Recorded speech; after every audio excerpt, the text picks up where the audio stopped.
all the learners and welcome back to Study IQ Judiciary channel. You are here with me Ishita और आज हमारा है series का part 2. हम कवर कर रहे हैं 30 डेज में राजस्थान से related landmark cases, local laws, minor laws और लैंग्वेज पेपर. उसी सीरीज का आज हम सेकंड पार्ट कवर करने वाले हैं और जैसा कि आप मेरे पीछे देख सकते हैं आज का जो हमारा टॉपिक होने वाला है वो है राजस्थान रेंट कंट्रोल एक्ट और Rajasthan court fees and suit valuation act. इन दो एक्ट के हम आज लैंडमार्क केसेस कवर करेंगे. वीडियो के एंड तक आपको ज़रूर बने रहना है बिकॉज लास्ट में मैं आपके लिए लेके आई हूँ इम्पॉर्टेंट एमसीक्यूज़. देखिए, आप जब इम्पॉर्टेंट एमसीक्यूज़ की प्रैक्टिस करते रहोगे उसके साथ साथ में आप केस लॉज पढ़ रहे हो तो आपका लॉ पॉइंट और आपके केस लॉज दोनों यहाँ पर स्ट्रॉन्ग हो रहे हैं. ठीक है, तो ज़्यादा मेहनत आपको और सब्जेक्ट्स में जो करनी पड़ रही है आप इन सब्जेक्ट्स की चिंता छोड़ दीजिए क्योंकि मैं यहाँ पर आपके साथ एंड तक बनी रहूँगी. So let's start today's session शुरू करने से पहले आज मैं थोड़ा सा डिफरेंट तरीका एक लेकर आई हूँ आपको पढ़ाने के लिए. आज का जो हमारा मोटिवेशनल कोट है और मैं सोच रही हूँ कि मोटिवेशनल कोट को मैं कंटिन्यू रखूँ. स्टूडेंट्स का मोटिवेशन बना रहना चाहिए, एंथुजियाज्म बना रहना चाहिए क्योंकि बहुत मेहनत कर रहे हैं स्टूडेंट्स. 1 महीने से भी कम टाइम बचा है अब एग्जाम में, तो एवरीथिंग इज ईजी. सारी पढ़ाई जो है ना आपकी वो बहुत ही ज़्यादा आसान है. अगर आपने ये सोच लिया कि जो मैं पढ़ रहा हूँ वो आसान है, मैं प्रैक्टिस कर रहा हूँ या कर रही हूँ, मुझे उससे रिलेटेड क्वेश्चन सॉल्व करने, तो रिजल्ट क्यों नहीं आएगा आपका. आप खुद सोच के देखिए, जब हम स्कूल में एक क्लास से दूसरी क्लास में जाते हैं तो दूसरी क्लास में जब हम न्यू क्लास में जाते हैं हमें लगता है कि अब तो बहुत डिफ़िकल्ट हो गया है हमारे लिए, हम ये सारे सब्जेक्ट्स कैसे कवर करेंगे. बट क्या आप उसी क्लास को क्रॉस करके फिर नेक्स्ट क्लास में नहीं जाते हैं ना. तो इसीलिए जो हम लॉ पढ़ रहे हैं यहाँ पे एवरीथिंग इज़ ईजी, कुछ भी डिफ़िकल्ट नहीं है. Okay, so let's start. पहला केस जो हम यहाँ पे डिस्कस करने वाले हैं वो है मदन लाल वर्सेस जैन ब्रदर्स और 2015 का केस है, रीसेंट केस भी है. एमसीक्यू में भी पूछा जा सकता है और मेंस के लिए भी बहुत इंपॉर्टेंट हो जाता है. मेंस के जो क्वेश्चंस होते हैं हमारे वो टेक्निकल भी होते हैं, हमें लॉ पॉइंट के साथ साथ हमें केस लॉज से उसको सब्सटैंशिएट करना होता है. तो उस केस में आपके लिए ऐसे केस लॉज बहुत इंपॉर्टेंट हो जाते हैं. आप अपने आंसर्स को इम्प्रूव करने के लिए केस लॉज का ज़रूर यूज़ करिए. इस केस के जो फैक्ट्स हैं वो है लैंडलॉर्ड ने एक एविक्शन सूट फाइल किया था. उसमें लैंडलॉर्ड ने टेनेंट के एविक्शन के लिए सूट फाइल किया था, बट जो टेनेंट था उसने यही चैलेंज कर दिया कि ये तो हमारे लैंडलॉर्ड हैं ही नहीं. ठीक है, मैं आपको इंपॉर्टेंट पॉइंट इसमें हाईलाइट करवा देती हूँ. इंपॉर्टेंट पॉइंट इसमें है कि टेनेंट ने चैलेंज कर दिया कि ये जो लैंडलॉर्ड हैं ये असलियत में इस प्रॉपर्टी के लैंडलॉर्ड हैं ही नहीं. ठीक है, तो वो लैंडलॉर्ड नहीं है तो उनका कोई टाइटल नहीं बनता कि वो मुझे यहाँ से एविक्ट करा सके. तो उसके बाद में कोर्ट ने यहाँ पर ये बोला, राजस्थान हाई कोर्ट ने यहाँ पर ये बोला कि नोटिस दिया गया है सेक्शन 106 के अंदर ऑफ टीपीए एक्ट, एविक्शन का नोटिस दिया गया है, बट ये ज़रूरी नहीं है कि एक लैंडलॉर्ड और टेनेंट रिलेशनशिप को यहाँ पे एस्टैब्लिश किया जाए उनके एविक्शन के लिए. ठीक है, इस पॉइंट को भी मैं यहाँ पे हाईलाइट कर देती हूँ. Eviction under the rent act, the existence of landlord-tenant relationship is sufficient. Title और ownership is not required to be proved. ये ज़रूरी नहीं है कि टाइटल उसके लिए इम्पॉर्टेंट बन जाए प्रूव करने का कि ये एक्चुअली में इसके ओनर है या नहीं है, क्योंकि लैंडलॉर्ड जो है हमारे, लैंडलॉर्ड इज़ डिफरेंट और हमारे ओनर अलग होते हैं. ज़रूरी नहीं है कि ओनर ही उस प्रॉपर्टी पर रिजाइड कर रहे हों और वो उनको वहाँ से, टेनेंट्स को वहाँ से एविक्ट करवाने की पावर रखते हों. ठीक है, साइटेशन भी मैं आपके लेकर आई हूँ. स्टूडेंट्स को अगर केसेस डायरेक्टली जाकर वेबसाइट्स पे एक्सेस करके पढ़ना है तो नीचे साइटेशन भी मैंने आपके लिए यहाँ पे प्रोवाइड करी, आप इसको एक्सेस करके केसेस भी पढ़ सकते हो. Moving on to the next case. हमारा नेक्स्ट केस है heirs of late Shri Guru Bakhsh Singh versus Khem Singh. ये 2014 का केस है. इस केस का जो हमारे फैक्ट्स हैं वो ये हैं कि प्रॉपर्टी जो थी, प्रॉपर्टी को ट्रांसफर किया गया during the eviction proceedings. Tenant की एविक्शन प्रोसीडिंग्स चल रही थी और उसी दौरान प्रॉपर्टी को बेच दिया जाता है, कोई और ओनर बन जाता है प्रॉपर्टी का. यहाँ पे इशू क्या अराइज हुआ? इशू ये अराइज हुआ कि weather a transferee can become a landlord during eviction proceedings under the rent control act. कि जो अब न्यू हमारे ओनर बने हैं, जो हमारे ट्रांसफरी हैं, जिनके पास में प्रॉपर्टी ट्रांसफर हुई है, क्या वो यहाँ पे लैंडलॉर्ड का टाइटल उनको मिल सकता है? क्या न्यू ट्रांसफरी जो है वो हमारे लैंडलॉर्ड कहला जाएंगे? ये इशू अराइज हुआ इस केस में। कोर्ट ने क्या बोला? कोर्ट ने अलाउ करा ट्रांसफरी को to continue the proceedings as landlord. Court ने बोला कि जो लैंडलॉर्ड है, जो ट्रांसफरी हैं हमारे, उनके पास वो लीगली एंटाइटल्ड हैं लैंडलॉर्ड बनने, क्योंकि अब वो न्यू ओनर बन चुके हैं प्रॉपर्टी के। फिर उसके बाद में title disputes are not to be decided in eviction suits. कि टाइटल ओनरशिप, किसकी ओनरशिप है, ये सारे जो इश्यूज हैं ये हमारी एविक्शन प्रोसीडिंग्स में नहीं डिसाइड होंगे। आपको ओनरशिप के ऊपर सूट करना है तो आप दूसरा सूट फाइल करिए, आप कहीं और जाइए, टाइटल रिलेटेड डिस्प्यूट्स को लेके कहीं और जाइए, ठीक है। तो सेक्शन 3 जो है टीपीए का और section 2C of the rent control act, इसमें डिफाइंड है हमारा लैंडलॉर्ड, ठीक है। सेक्शन 3 ऑफ टीपीए और section 2C of Rajasthan rent control act, ये हमारे लैंडलॉर्ड की डेफिनेशन को कवर करते हैं, ठीक है। लीगल प्रिंसिपल इसमें ये है कि a new owner can step into the shoes of the previous land owner in ongoing eviction proceedings. Eviction proceedings जब चल रही हैं तो जो न्यू ओनर आ रहे हैं ना, उनको पता होना चाहिए कि ये प्रॉपर्टी जो है अभी डिस्प्यूटेड है, इस पर कोई तरीके का डिस्प्यूट चल रहा है, उनको फुल्ली नोटिस है इस चीज़ का, और तब भी वो एक ऐसे कॉन्ट्रैक्ट में साइन इन कर रहे हैं अपने आप को जिससे कि वो इस ऐसी डिस्प्यूटेड प्रॉपर्टी के ओनर बन रहे हैं। तो दैट मीन्स इस केस में यहाँ पे न्यू जो ट्रांसफरी है हमारे, उनको अवेयरनेस है कि ये प्रॉपर्टी डिस्प्यूटेड है, ठीक है। Moving on to the next case. Next case जो है हमारा वो है रामराव सिंह वर्सेस रिको-मोनी बोरकतॉय, और ये है 2018 का केस। इस केस के फैक्ट्स मैं आपको एक्सप्लेन कर देती हूँ। इस केस में क्या हुआ था, एक टेनेंट जो है वो रेंट पे कर रहे थे एक ऐसे पर्सन को जिनको हाई कोर्ट ने अपॉइंट किया था, ठीक है। अब यहाँ पे जो पिटिशनर है वो कोई थर्ड पर्सन ही है, भैया ना जान ना पहचान तू मेरा मेहमान, ऐसे कोई थर्ड पर्सन आके यहाँ पे ये बोलने लगते हैं कि ये जो टेनेंट है इसको हटाओ यहाँ से, और एक एविक्शन सूट फाइल कर देते हैं। तो यहाँ पे इशू जो राइज होता है वो ये है, can a person who is not receiving rent from the tenant claim to be landlord and seek eviction under the rent act? ना ही तो वो लैंडलॉर्ड है ना ही तो वो ओनर है। क्या कोई ऐसा थर्ड पर्सन आके बोल सकता है कि आप ये प्रॉपर्टी खाली कीजिए या फिर आप मेरे को रेंट पे करिए इसका?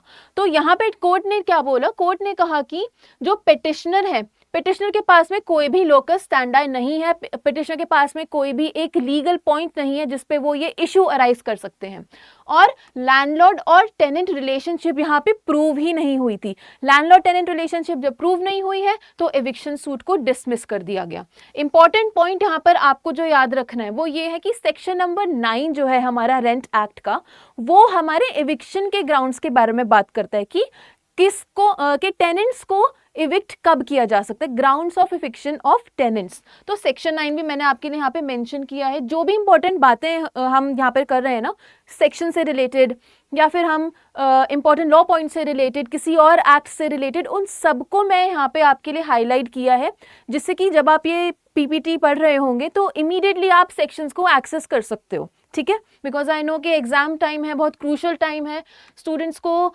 इमीडिएट एक्सेस की ज़रूरत होती है सारे रेलेवेंट स्टडी मटेरियल की, तो आपको चिंता करने की ज़रूरत नहीं है। जो हमारा नेक्स्ट केस है वो है ओम प्रसाद सरीन वर्सेस अजीत मेहरा, और ये केस है 2015 का। इस केस में क्या हुआ था कि लीगल एयर्स जो थे ऑफ द डिसीज्ड लैंडलॉर्ड, उन्होंने रेंट मांगा टेनेंट से।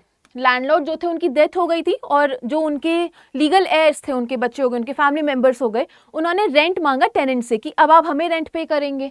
तो टेनेंट ने क्लेम किया कि वो तो लैंडलॉर्ड है ही नहीं, क्योंकि रियल लैंडलॉर्ड की तो डेथ हो चुकी है यहाँ पे। तो इशू यहाँ पे अराइज होता है कि आर लीगल एयर्स को owners entitled to receive rent when no other landlord is identified? जब कोई और लैंडलॉर्ड इन क्वेश्चन नहीं है या प्रॉपर्टी का ट्रांसफर हुआ नहीं है, तो क्या जो उनके लीगल एयर्स हैं हम उनको क्लासिफाई कर सकते हैं एज लैंडलॉर्ड?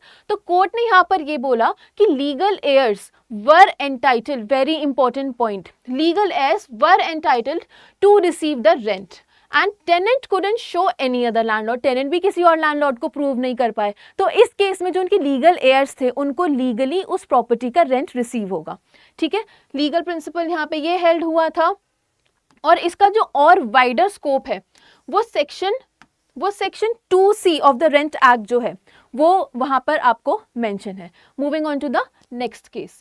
नेक्स्ट केस जो है हमारा वो है श्रीमती सुगी देवी वर्सेस एडीजे, 1978 का ये केस है, राजस्थान हाई कोर्ट का ये केस है। इस केस में जो फैक्ट्स हैं वो ये है कि एक पर्सन जो थे वो टेम्पररीली एक घर की बिल्डिंग में रह रहे थे, वो परमानेंट वहाँ पे उन्होंने अपनी टेनेंसी एस्टैब्लिश नहीं करी थी, वो वहाँ पे एज अ टेनेंट नहीं रह रहे, तो टेम्पररीली बस उन्होंने उस जगह को ऑक्यूपाई किया था फॉर सम टाइम। तो यहाँ पे इशू अराइज ये हुआ था कि कोई पर्सन ऐसे टेम्पररीली अगर रह रहा है किसी प्रॉपर्टी में, तो क्या हम उसको टेनेंट की क्लासिफिकेशन में हम उसको डाल सकते हैं, नहीं डाल सकते। तो कोर्ट ने यहाँ पर ये हेल्ड किया था दैट विदाउट अ कॉन्ट्रैक्ट, जब कोई टेनेंसी का कॉन्ट्रैक्ट साइन नहीं हुआ है या फिर कोई एविडेंस एस्टैब्लिश नहीं हो रहा है रेंट पेमेंट का। यहाँ पे थोड़ा सा मैं आपको एक्सप्लेन कर देती हूँ। कई बार होता है हम अपने रिलेटिव्स को अपने पास में बुला लेते हैं अपने साथ में रहने के लिए, let's say for 10-15 days, for 1 month, और वो हमारे ही घर में रह रहे होते हैं। तो क्या इसका मतलब ये है कि वो हमारे टेनेंट्स बन गए हैं, हमारे किराएदार बन गए हैं? उसका मतलब तो ये नहीं होता। सेम पॉइंट यहाँ पर कोर्ट ने भी बोला। कोर्ट ने कहा कि द पर्सन इज अ लाइसेंसी नॉट अ टेनेंट। टेम्पररी यहाँ पे उनका रेसिडेंस है, तो वो यहाँ पे सिर्फ और सिर्फ एक लाइसेंसी की तरह ही रह रहे हैं, यहाँ पे वो टेनेंट नहीं बने हैं। और कोर्ट ने यहाँ पर उसके बोला कि short term occupancy without a contract does not create tenancy rights, only लाइसेंसी स्टेटस। और इस की जो सेम एक्सप्लेनेशन है वो आपको दी गई है सेक्शन 2 के एक्सप्लेनेशन 1 क्लॉज 1 में, जो कि आपके टेनेंट की डेफिनेशन को डिफाइन करता है अंडर द रेंट एक्ट। ठीक है, तो moving on to the next case. Next case आपका है K Ram Narayan and others versus Pukhraj and others. ये है आपका 2018 का केस। इस केस के जो यहाँ पे फैक्ट्स हैं वो ये हैं कि eviction suit was pending in civil court when Rajasthan rent control act was extended to the area. इस केस में एक पर्टिकुलर एरिया में राजस्थान रेंट एक्ट उस टाइम तक एप्लीकेबल नहीं था, और तभी इस केस की जो एविक्शन सूट था वो कोर्ट में पेंडिंग था। तो ये क्वेश्चन अराइज होता है कि can civil court continue eviction proceedings after the act applies to the area, और क्या जो पहले से प्रोसीडिंग्स चलती आ रही है एविक्शन की उनको सिविल कोर्ट कंटिन्यू कर सकता है, जबकि एक्ट भी अभी यहाँ पे अप्लाई कर दिया गया है। तो यहाँ पर कोर्ट का डिसीजन ये आया कि सिविल कोर्ट के पास में जो ज्यूरिसडिक्शन है वो लूज हो जाती है। Civil court loses the jurisdiction once the rent control act applies and proceedings must shift to rent tribunal. और आपका रेंट ट्रिब्यूनल की जो पावर्स, रेंट ट्रिब्यूनल का जो ज्यूरिसडिक्शन है वो सेक्शन 18 में दिया गया है, और रेंट ट्रिब्यूनल के बारे में आपको सेक्शन नंबर 13 में दिया गया of the rent act. Section 13 आपका रेंट ट्रिब्यूनल के बारे में बात करता है, सेक्शन 18 आपका रेंट ट्रिब्यूनल की ज्यूरिसडिक्शन के बारे में बात करता है। ठीक है, तो यहाँ पे लीगल प्रिंसिपल जैसा कि मैंने अभी डिस्कस किया था कि civil courts can not try landlord tenant disputes once the area falls under the rent act's jurisdiction. Moving on to the next case. Next case है हमारा वी धनपाल चेतियार वर्सेस यशोदाय अमल। ये केस आपने टीपीआई में भी पढ़ा होगा, और ये इंपॉर्टेंट केस बन जाता है क्योंकि इस केस में सुप्रीम कोर्ट की डिसीजन आई हुई। तो ये सुप्रीम कोर्ट केस है, इस वजह से इसकी इंपॉर्टेंस ज़्यादा हो जाती है। मेंस आंसर राइटिंग में भी आप इसका यूज़ कर सकते हो, और प्रीलिम्स में भी इसके ऊपर क्वेश्चन फॉर्म हो सकता है। तो इंपॉर्टेंट पॉइंट इसमें क्या डिस्कस किया गया था कि landlord sought eviction without serving notice under section 106 of the transfer of property act. Section 106 जो हमारा ट्रांसफर ऑफ प्रॉपर्टी एक्ट का, वो हमारा नोटिस के बारे में बात करता है कि अगर हमें किसी का एविक्शन कराना है तो under section 106 of transfer of property act हमें उनको नोटिस सर्व करना पड़ेगा। तो इशू यहाँ पे अराइज होता है कि is it mandatory to serve TPA notice before filing eviction suit under the rent act. Court ने यहाँ पे क्या डिसीजन दिया? कोर्ट ने बोला कि notice under the TPA is not required अगर कोई eviction must be based on grounds under the rent act section 9। अब रेंट एक्ट जो है वो सारे स्टेट्स के अपने खुद के इंडिविजुअली होते हैं, है ना, और उनके ग्राउंड्स भी उसमें दिए गए होते हैं, टेनेंट के एविक्शन के ग्राउंड्स। ठीक है, तो यहाँ पे यहाँ पे जो इंडिविजुअल रेंट एक्ट के जो यहाँ पे ग्राउंड्स हैं, जो भी सेक्शन 9 में जो फुलफिल हो रहे हैं, तो उस चीज़ को हमें यहाँ पे फुलफिल करना चाहिए, और उसी के बेसिस पे एविक्शन यहाँ पे हो सकती है। Moving on to the next case. Next case हमारा है इकबाल सिंह वर्सेस हरबंस कौर, और ये है 2015 का केस। यहाँ पर जो फैक्ट है वो ये है कि landlord sought rent revision under section 6 of Rajasthan rent control act. Section 6 जो है हमारा राजस्थान रेंट कंट्रोल एक्ट का, वो रिवीजन ऑफ रेंट के बारे में बात करते हैं कि 5% आपका जो रेंट है वो एनुअली इंक्रीज होगा, 5% एनुअली इंक्रीज किया जाएगा रेंट। ये पॉइंट कहाँ पर मेंशन है? सेक्शन नंबर 6 में। उसके इशू जो अराइज हुआ था वो ये था कि can agreement on rent revision override statutory increase under section 6। अगर किसी ने पहले से ही एग्रीमेंट बना लिया कि हम 5% से कम रेंट पे करेंगे, तो क्या ये जो प्रोविजन है, क्या ये जो एग्रीमेंट है, वो हमारे लॉ को ओवरराइड कर सकता है? नहीं कर सकता। तो कोर्ट ने यहाँ पर ये बोला था कि rent must be revised at 5% annually. ये तो हमारा रेंट एक्ट में मेंशन है, but even if the agreement states otherwise, अगर एग्रीमेंट में कम रेंट मेंशन कर दिया उन्होंने उसको ओवरराइड करने के लिए कि वो 4% ही एनुअल इंक्रीज करेंगे रेंट का, तो ये बात नहीं चलेगी। आप लॉ को ओवरराइड नहीं कर सकते हो। और लीगल प्रिंसिपल भी यहाँ पे यही था कि स्टैट्यूटरी प्रोविजंस जो होते हैं for rent increase overrides the private agreements. Agreement कुछ भी किया हो यहाँ पे, बट वो लॉ से ज्यादा नहीं है, लॉ से ऊपर नहीं है, वो लॉ ही आपका प्राइम है यहाँ पे। Moving on to the next case जो हमारे आ जाते हैं वो अब है राजस्थान कोर्ट फीस एक्ट का। ठीक है, तो हमारा पहला केस इसमें है MS कस्तूरीमल गुलाबचंद वर्सेस सूरज करण उदयराज, 1968 का ये केस है। इस केस में क्या हुआ था कि प्लेंटिफ ने एक सूट फाइल किया था using low denomination of court fees. Plaintiff ने जो स्टैंप लगाई थी वो बहुत कम वैल्यूएशन की, बहुत कम उसने स्टैंप लगाई थी। तो वो स्टैंप्स में जो इशू अराइज हुआ था लेटर, बाद में चल के पता चला था कि वो इनसफिशिएंट है। तो after correcting this and winning the case he sought a refund of 300 rupees paid earlier. तो यहाँ पे ट्रायल कोर्ट ने उनको ये इशू जो उनका अराइज हुआ था, यहाँ पे ट्रायल कोर्ट ने उन्हें पे करने से मना कर दिया। फिर बाद में जब हाई कोर्ट में एक केस गया तो वहाँ पे हेल्ड हुआ था कि court and not the collector has the authority to grant such refunds under section 63 clause 2 refund on grounds of mistake। अगर किसी से मिस्टेक हो जाती है, कोई ज़्यादा स्टैम्प ड्यूटी पे कर देता है या कोई कम स्टैम्प ड्यूटी पे कर देता है, उसको बाद में रेक्टिफाई करता है और जो अमाउंट का जो डिफरेंस आता है उस केस में आप रिफंड्स ले सकते हैं under section 63 clause 2 of the court fees act.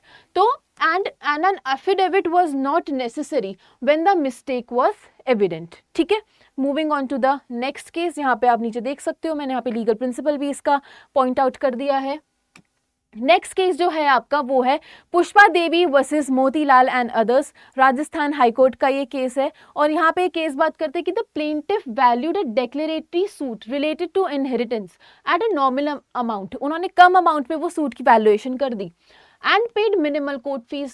The defendant challenged the undervaluation। Defendant ने उस सूट की अंडरवैल्यूएशन को चैलेंज कर दिया। यहाँ पे जो इशू अराइज हुआ था वो ये था कि can the court interfere in the valuation of the suit and demand additional court fees. क्या कोर्ट यहाँ पे बीच में पढ़ के एडिशनल कोर्ट फीस की डिमांड कर सकता है? तो यहाँ पे कोर्ट ने फिर बाद में ये हेल्ड किया था that the trial court has the power under section 11 of the act to examine valuation and direct additional cost।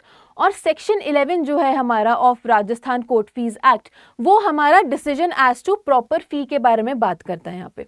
ठीक है, मूविंग ऑन, ये मैं आपके लिए एमसीक्यूज लेकर आई हूँ। पहले हम पढ़ेंगे रेंट कंट्रोल एक्ट के एमसीक्यूज को हम सॉल्व करेंगे, फिर उसके बाद हम कोर्ट फीस एक्ट के एमसीक्यूज को सॉल्व करेंगे।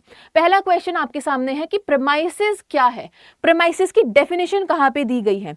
तो प्रेमाइसेस आपका section 2F of the rent act में डिफाइंड है। Section 2F of the rent act जो है वो आपके प्रेमाइसेस के बारे में बात करता है। इसका आंसर हो जाएगा ऑप्शन नंबर सी। आप लोग कमेंट बॉक्स में भी लिखिएगा कि आपके हिसाब से क्या एक्सप्लेनेशन बनती है। बेयर एक्ट को देखिए, उसमें से एक्सप्लेनेशंस को मैच करिए, तो ये आ जाता है सेक्शन 2F।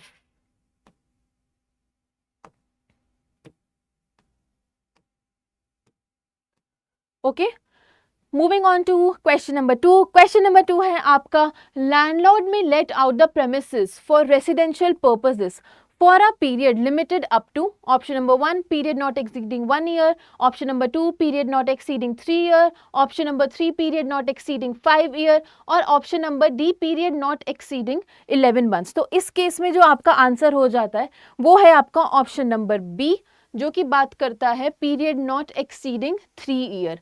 और ये जो आपका लॉ पॉइंट है, ये जो एक्सप्लेनेशन है इसकी वो दी गई है सेक्शन नंबर 8 में। जो कि टाइम पीरियड के बारे में बात करता है। नेक्स्ट जो हमारा क्वेश्चन है वो है हमारा, the presiding officers of the rent tribunal shall not be below the rank of. उनकी हमें रैंक बतानी कि जो प्रिसाइडिंग ऑफिसर्स हैं उनकी क्या रैंक रहेगी। तो वो फर्स्ट ऑप्शन है हमारा, डिस्ट्रिक्ट जज होने चाहिए, सिविल जज सीनियर डिवीजन होने चाहिए, सिविल जज जूनियर डिवीजन होने चाहिए, एग्जीक्यूटिव मैजिस्ट्रेट होने चाहिए। तो इसका आंसर हो जाता है option number B. Option number B जो है आपका वो रेंट ट्रिब्यूनल के बारे में बात करता है, और उसी ऑप्शन नंबर बी जो है वो सेक्शन 13 के बारे में यहाँ पे बात कर रहा है, और सेक्शन 13 में ही आपके रेंट ट्रिब्यूनल के बारे में दिया गया। उसी सेक्शन के अंडर आपका यहाँ पे मेंशन है कि सिविल जज जो सीनियर डिवीजन होंगे वो प्रिसाइड करेंगे कोर्ट पे। ठीक है, moving on to the next slide. Next आपके आ जाते हैं राजस्थान कोर्ट फीस एक्ट के क्वेश्चन। क्वेश्चन नंबर 1 है यहाँ पे, who may appoint court fee examiners to inspect the records of court under the Rajasthan Court Fee Suit Valuation Act 1961। इसका जो आंसर है वो है option number D, high court appoint करेंगे। ऑप्शन नंबर डी है इसका answer. Second question is, under the act the fees are levied based on which factor. Fees जो आपकी लेवी की जाती है वो कौन से फैक्टर्स पर की जाती है। तो इसका भी आंसर हो जाता है option number D, valuation of the suit. अच्छा, यहाँ पे आई हैव रिटन ऑलरेडी, तो you can see option number D is the correct answer. Moving on to the next question. Next question है आपका, which section of the act deals with suits related to preemption. Preemption से रिलेटेड कौन सा section है जो कि बात करता है, and your answer is, just a second, yes, your answer is section number 39. I misread it at section number 38. 38 नहीं है इसका, section number आंसर इसका है section number 39. So I hope you guys enjoyed this session. I hope कि आप last तक बने रहे होंगे। ये MCQs बहुत इंपॉर्टेंट है, जितने भी हम लैंडमार्क केसेस डिस्कस कर रहे हैं वो बहुत इंपॉर्टेंट है आपके जुडिशियल सर्विसेज एग्जाम्स के। प्रैक्टिस करते रहिए MCQs की, मेंस के भी आंसर राइटिंग की आप प्रैक्टिस करते रहिए, and don't forget to like, share and subscribe this video. That was me Ishita with study IQ judiciary. Bye bye.